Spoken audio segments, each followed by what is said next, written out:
Mapungubwe National Park on South Africa's northern border celebrates the site of a sophisticated trading civilization that flourished around 800 years ago.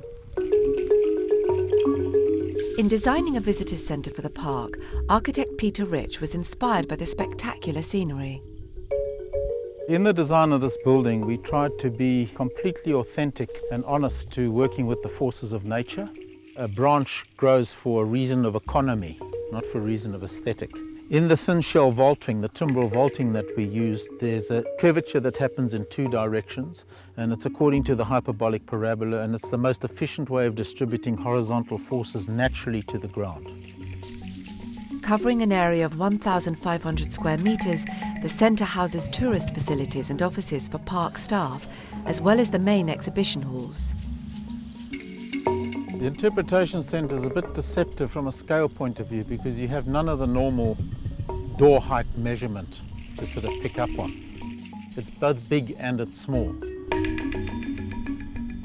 The design makes subtle references to the history of the site. The cairn-like forms of the two main buildings evoke route markers found in southern African cultures. And the exposed edges of the delicate vaults are intended as an analogy to archaeology, the peeling back of layers of history. This 14.5 metre span vault has got double curvature to it. And you start from the sides with one tile and then two tiles, and then you work, two different teams come to the centre.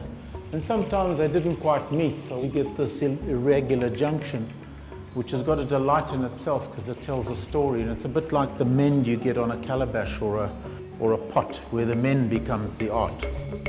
Timbrel vaulting was chosen in part so that local people could work on construction. The use of unfired tiles and other local materials kept the building's carbon costs to a minimum. It's quite a responsibility as an architect to design a building that's iconic and meaningful historically. And we wanted a building that was really an extension of the landscape. It wasn't form. I believe that some of the best buildings are ones that are invisible.